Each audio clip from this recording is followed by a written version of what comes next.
Join me as I examine the most common bad breath myths and determine which ones are actually true. Bad breath, or halitosis, is a common issue affecting millions worldwide.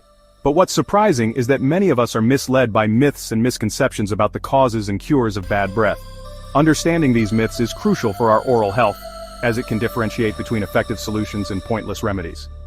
One of the biggest challenges people face regarding lousy breath is the sheer amount of misinformation. We've all heard those old wives' tales or advice from well-meaning friends and family, but the truth is, most of it is just plain wrong. This can lead to people wasting their time and money on products or techniques that don't work. Many of these so-called solutions can make bad breath worse, not better. For instance, some people believe that mouthwash is the answer to all their bad breath problems. Still, many mouthwashes only mask the symptoms rather than address the underlying causes. Another challenge is that bad breath can be a sensitive topic, and people often feel too embarrassed or ashamed to talk about it. This can make getting an honest diagnosis and finding effective treatment difficult. Plus, the internet is full of conflicting information, making it hard to know what to believe. It's no wonder that so many people are left feeling frustrated and confused. But don't worry, because today, we will separate fact from fiction and explore the common myths and misconceptions surrounding bad breath. By the end of this video, you'll be armed with the knowledge you need to make informed decisions about your oral health. Mouthwash is an excellent example of a myth-busting opportunity. As I mentioned earlier, many people think mouthwash is the solution to bad breath, but it's often just a temporary fix. Some mouthwashes can dry out the mouth, worsening bad breath in the long run. The truth is that mouthwash should be used with good oral hygiene practices like regular brushing and flossing, not as a replacement for them. Another myth is that bad breath is always caused by poor oral hygiene. While it's true that poor oral hygiene can contribute to bad breath, it's not the only cause. Bad breath can indicate underlying health issues such as gum disease, dry mouth, or even digestive problems. So if you're experiencing bad breath despite good oral hygiene, it's worth talking to your doctor or dentist to rule out any underlying conditions.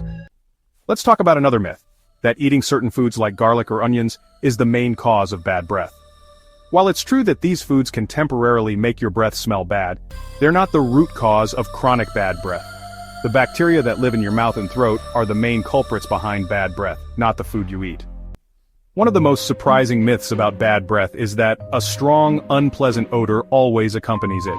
The truth is, many people with bad breath don't even realize they have it because the smell isn't always overpowering. Some people with bad breath may not even be able to smell it themselves, so don't assume that just because you can't smell anything, you don't have bad breath. It's always better to get a second opinion from a friend or dentist. But the most surprising myth of all is that bad breath is a permanent condition. The truth is, bad breath can be treated and even cured with the right combination of good oral hygiene, dietary changes, and professional care. In fact, many people have successfully overcome bad breath and gone on to live confident, healthy lives. In summary, we've debunked some of the most common myths about bad breath. From the idea that mouthwash is a magic solution to the myth that certain foods are the main cause of bad breath. Remember, accurate information is key to overcoming bad breath and maintaining good oral health. By being aware of these myths, you can take the first step towards a fresher, healthier you. Thanks for watching. If you have any questions or experiences about bad breath, please share them in the comments below. If you want to learn more about oral health, be sure to check out our next video on tips for a healthy smile.